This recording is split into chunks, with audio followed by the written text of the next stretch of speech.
What up, Body Bags? BDG Reviews here. What I got for you tonight is an interesting little movie, and that is At the Mountains of Madness. This was directed by, what's his name? Matthew Cooper. He's I think he's Yorkshire based or Lancashire based in England. Independent film, and I mean, just think of the sheer balls that it takes to, on an independent budget, make At the Mountains of Madness from H.P. Lovecraft. Um, what this movie does is, the problem with Lovecraft is it's not always the easiest to adapt. He's done this in an interesting way, and that he set it in, when is it, 1992. Well, in 1992, an Arctic expedition, disappears. So, this guy is sent in to essentially download, the camp is still there. It's weatherproof or whatever, and he's sent there, and he's supposed to digitize all the video files and everything, and bring them back to Arkham University, not Arkham University.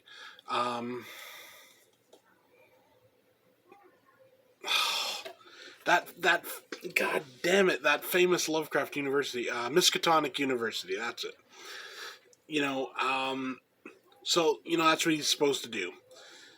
So he heads up there, the weather's really bad. He heads up there, and he starts digitizing all this footage.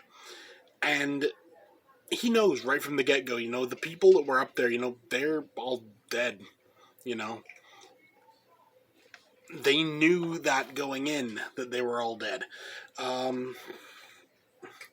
So he's, recording everything, and he's also uploading it, because apparently he's got decent reception there with his satellite phone or something, so it's all being uploaded at the same time.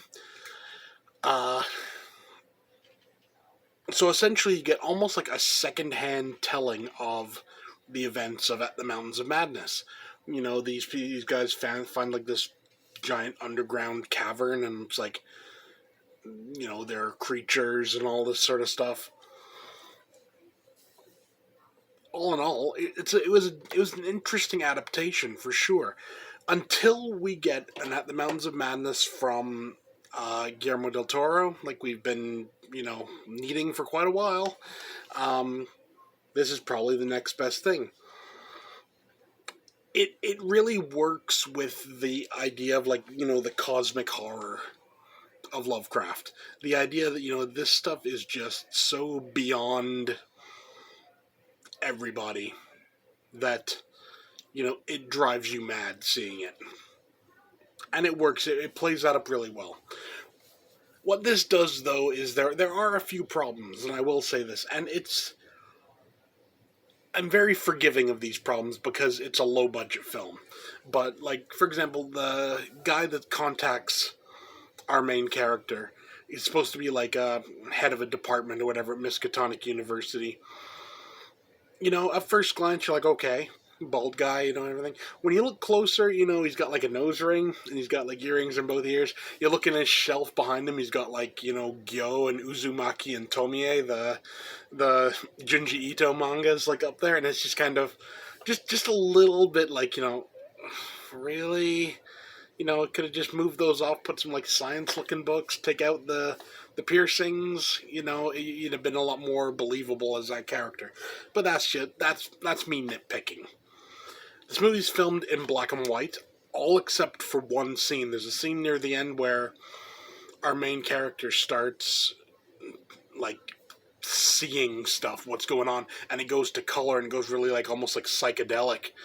And he's is that the thing? Are people just tripping? All in all, it's a good movie. I enjoyed this. One thing that it does, which is really interesting. Now, I've seen this obviously on DVD. I bought this from his website. It was I think it was Matthew Cooper Film or Matt Coop Film or something like that. I don't know. I'm sure if you search At the Mountains of Madness, Matthew Cooper, you'll find it. what I find really works with this really well now, like I said, I've only seen it on this DVD, so I don't know if this is how it's supposed to be all the time. But there's a lot of artifacting in the picture and everything, and it's really effective. It gives a real, like, disturbing type feeling to it, like these, like, almost like video errors that are happening, and like compression problems and everything, and it works really well. Like I said, I don't know if that's how the movie's supposed to be, but if it's not, it works. And maybe you need to add this to your next movie. Just a thought, if that is the case. For a rating, I give this 7 out of 10. Really solid. Like I said, it's not easy to do Lovecraft properly, and I think this guy's found a good loophole in how to do it without having to have a huge budget. I mean, there are effects in it. There are creatures. There are, like, dead people. I'm just gonna show the back. You can maybe see there, and they work. Honestly, all in all, though, a good film. This guy seems to get Lovecraft. He seems to get the cosmic horror.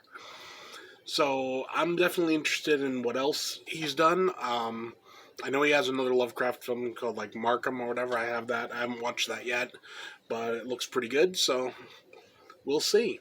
But this is someone I definitely want to keep an eye on, and if he keeps doing the Lovecraft of this level, we're definitely in for a treat. So yeah, that's it. The Mountains of Madness by Matthew Cooper, 7 out of 10. Really fun flick. He gets Lovecraft. That is the main point I wanna drive home. So yeah, that's it for me. See you next time.